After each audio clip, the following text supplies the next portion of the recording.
네, 안녕하세요. 프로런스입니다. 자, 오늘은 저번 시간에 이어 키워드 공략 실전 사례 적용법에 대한 이야기를 한번 해볼까 합니다. 오늘은 서론 없이 바로 시작하겠습니다. 가구점을 운영하는 A씨에 대한 이야기로 풀어볼까 합니다. 자, 가구점을 오픈한 지 5년차 오프라인으로만 영업하던 A씨는 이제 한계를 느끼기 시작합니다. 자, 주변 지인들이 온라인 광고를 통해 가구를 많이 산다고 들은 A씨.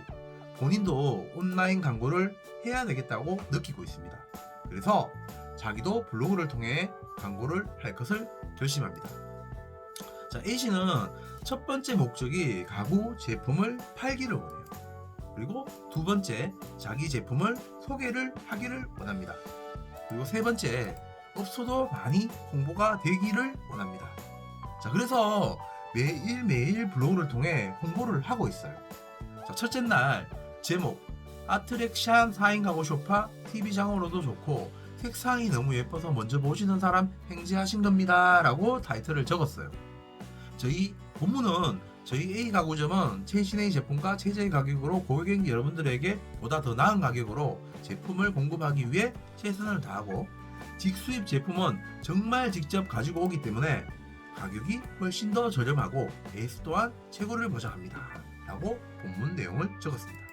자, 둘째 날 한번 보겠습니다. 자, 둘째 날 DSV 3000 쇼파, 앉으면 그냥 잠들어 버리는 마법의 쇼파, 직접 체험하시고 한번 경험해 보세요 라고 타이틀을 적고 저희 A 가구점은 DSV 3000 쇼파가 자랑입니다. 이 제품으로 말씀드릴 것 같으면 쇼파의 고장 파리에서 직수입한 제품으로서 블랑블랑블랑, 자, 이렇게 포스팅을 적었습니다. 자, 문제는 불린이 A씨는 본인의 이야기를 주구장창 적어 나가기 시작합니다.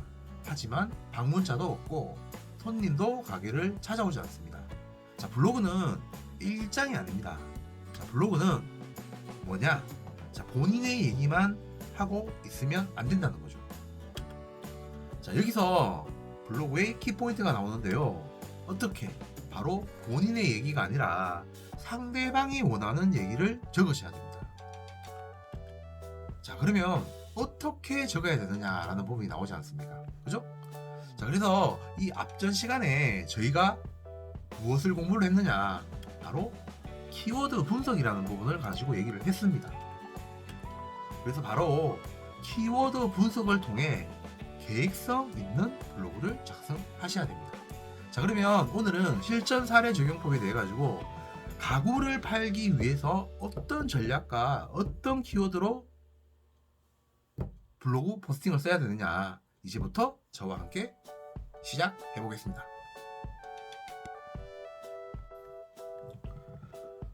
그럼 저번 시간에 알려드린 네이버 키워드 도구로 들어갑니다. 오늘은 일주일치에 대한 키워드만 뽑아 보겠습니다. 먼저 키워드 도구에서 대구 가구라고 검색을 해보겠습니다. 불린 A씨는 이제 블로그를 시작한 분이라 키워드 조회수 100 미만부터 키워드를 잡으셔야 됩니다. 자, 대구 가구는 현재 PC 470에 모바일 2440으로 조회수가 3000이 넘는 키워드로 볼리니 A씨가 바로 상단 노출시키기에는 부적절한 키워드입니다. 자, 여러분 꼭 아셔야 되는데요. 여러분의 포스팅이 20페이지 7번째 노출이 된다면 그 포스팅은 아무도 보지 않아요. 상단에 노출되지 않는 블로그는 광고 효과가 전혀 없습니다. 그래서 작은 키워드라도 제가 쓴 포스팅이 상단에 노출이 되어야 광고 효과를 볼 수 있습니다. 자, 다시 본론으로 돌아오겠습니다. 대구 가구 연관 키워드 중 조회수 100 미만으로 키워드를 잡아보겠습니다. 자, 첫 번째 키워드 대구 인테리어 가구. 자, 조회수 100 미만짜리고요. 자, 두 번째 키워드 대구 할인 가구. 자, 조회수 20 미만입니다. 자, 세 번째 키워드 대구 캐비넷. 마찬가지로 60짜리고요. 자, 네 번째 키워드 대구 사무 가구. 자, 이것도 조회수 100 정도 나오는 키워드고요. 그리고 대구 사무실 가구. 자, 이것 역시 50짜리 키워드입니다. 자, 이렇게 5가지 키워드를 뽑았고요. 그럼 블로그 포스팅 순서의 위에 5가지 키워드로 포스팅을 시작을 하셔야 됩니다. 자, 앞전에 블로그 최적화 작업에 대해서 반드시 원칙을 한 가지 말씀드렸어요. 첫 번째 원칙, 정보성 글을 작성하자라고 말씀을 드렸거든요. 자, 그래서 오늘은 첫 번째 포스팅 타이틀 대구 인테리어 가구, 이것만 알면 나도 인테리어 전문가라고 타이틀을 적으시고, 제품을 소개하는 것이 아니라 가구를 선택할 때 어떤 가구가 인테리어에 정말 좋은 건지 정보성 글로 본문을 작성하시길 바랍니다. 자, 두 번째 포스팅 타이틀 대구 사무실 가구 넓은 공간 활용법이라고 해서 사무실 가구 배치에 따른 공간 활용법에 대한 정보성 글로 작성을 하시면 됩니다.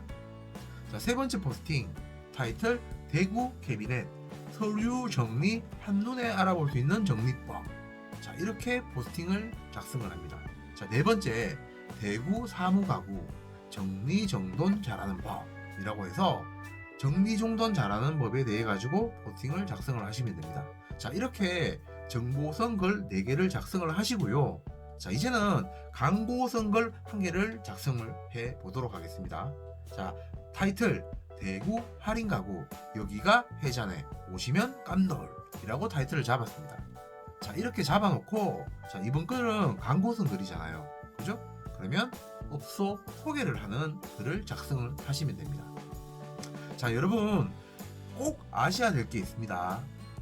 포스팅 후 반드시 본인이 작성한 포스팅이 몇 페이지 몇 번째 뜨는 것을 반드시 기록을 하셔야 됩니다.